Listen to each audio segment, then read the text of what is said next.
Welcome. In this video, I will show you how to enable the sleep apnea feature on your Galaxy Watch Ultra 2.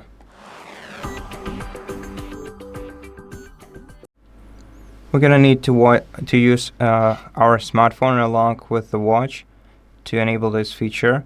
And first of all, we're gonna have to swipe up on our watch to open the applications list and open the health monitor here.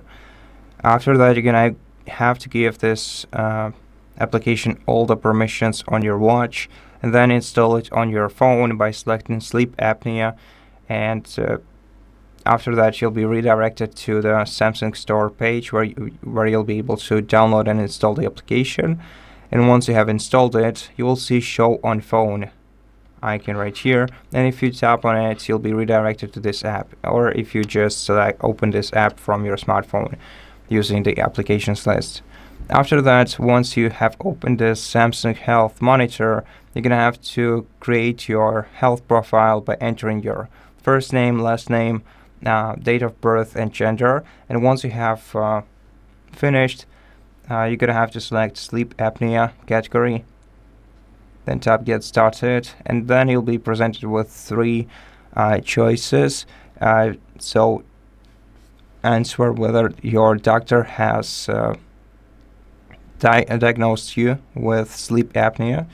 If so, and you select yes, then the access will be restricted to you, because this is a pre-diagnosis tool to help you diagnose sleep apnea. So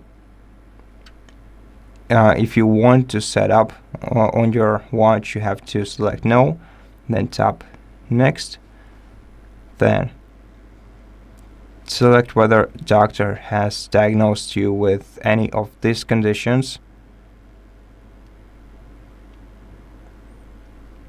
then tap next.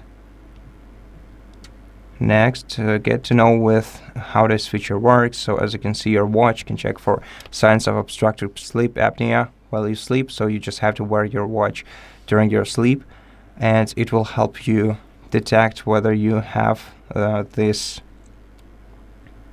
condition. And if your watch detects signs of moderate to severe obstructive sleep apnea, you should of course contact the specialist. Now, to enable this feature, we have to switch on this toggle. Now enable all permissions, and from now on this feature is enabled on your watch. Thank you for watching this video. If it helped you, please consider subscribing to our channel, leave us a like and a comment below, and I'll see you in the next one.